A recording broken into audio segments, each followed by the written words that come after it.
This is a short lecture explaining Descartes' rule of signs for Math 107, Chapter 3. Descartes' rule of signs is not proved in this class. Instead, it's just demonstrated as a technique. And what this rule of signs gives you is the number of roots that are greater than 0, or at least some idea of the number of roots that are greater than 0, an idea of the number of roots that are less than 0, and the number that are complex conjugates. So it's better just to work through this than to try to explain it. So if I have any polynomial, let's start off with just a polynomial that looks like this. Say x to the 9th minus 3x squared minus 2x. Now, anytime there's a root that's equal to 0, it's very easy to find. You can just factor an x out, or maybe some term involving x's. Those will be your 0 roots. So this would be 8 minus 3x minus 2. So before you even start Descartes' rule of signs, first you factor out any x's that you can, so that you will end up with a constant term. And you apply this rule of signs to this piece of the polynomial. This already gives you a root, and that root is 0. So we're not talking about roots that are equal to 0. So we're going to have roots that are greater than 0, roots that are less than 0, and roots that are complex conjugates. To figure this out, you look at the sign changes across the polynomial. So we'll just go like this and say we have a polynomial 3x to the 7th minus 2x squared plus x minus 4. And let's count the sign changes here. So this is what we mean, the changes of the sign of the coefficients of the different terms. This is a plus 3, this is a minus 2. That counts as one sign change. Minus 2 became a plus 1. There's a sign change. Plus 1 became a minus 1. That's a sign change. The total number of sign changes is 3. Right. What this gives me is the maximum number of roots that are greater than 0. Maximum number of positive roots. Then you go back through the polynomial and you substitute negative x in and work out the algebra. So I've got a minus x to the 7th minus 2, and then remember it's a negative x, use parentheses, squared, plus a negative x minus 4. Okay, now work out the algebra here.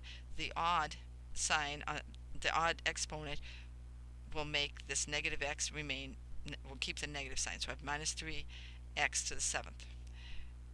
This is x squared is even, so the negative sign here goes away, so I end up with minus 2x squared. Then I get a negative x and a negative 4. Well, how many sign changes are here? That doesn't count, that doesn't count, that doesn't count. There's 0. This is the maximum number of roots that are less than 0. In other words, for this particular equation, there will be no values of x less than 0 that will cause p of x to be equal to 0.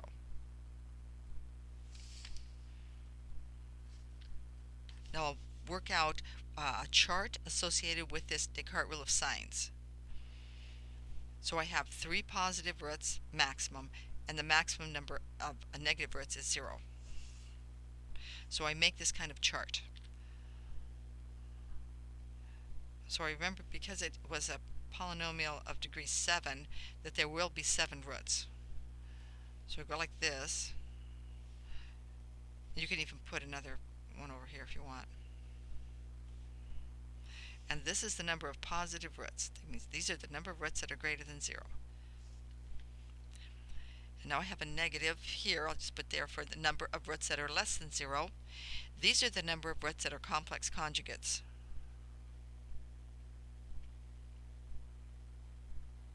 Oops, hitting this button.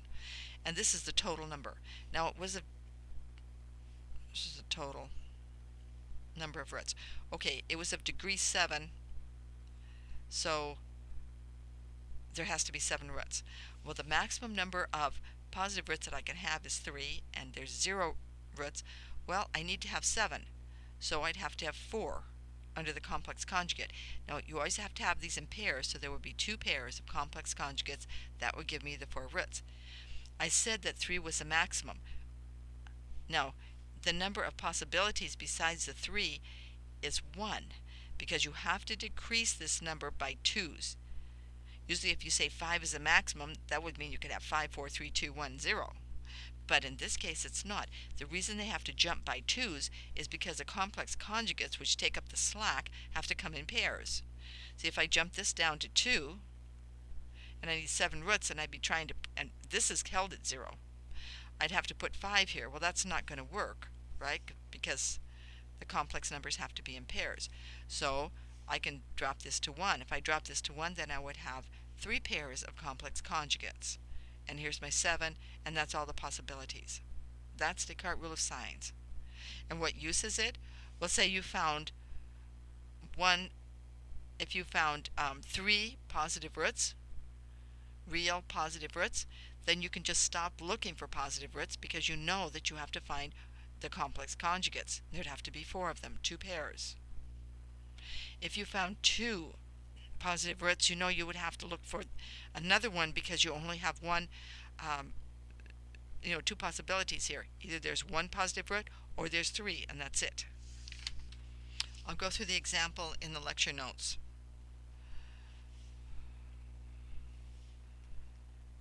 So here is the polynomial. It's 5x to the 5th. Okay, it's a polynomial of degree 5, so you know there's going to be 5 total roots. Minus 3x cubed minus 2x squared plus x minus 1. Alright, so now I'm looking for sign changes. This is a plus 5 goes to a minus 3. There's one sign change. The minus to the minus, no, that doesn't count. Minus 2 to a plus 1, there's another sign change. And the plus 1 goes to a minus 1, there's another sign change. So again, I have 3. This is 3 is the maximum number of positive roots. Then I go back through and I put in a negative sign.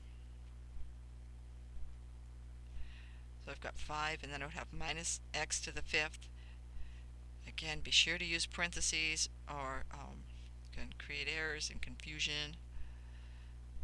And then it'd be plus negative x, and now once I put those in, I have to work through the algebra.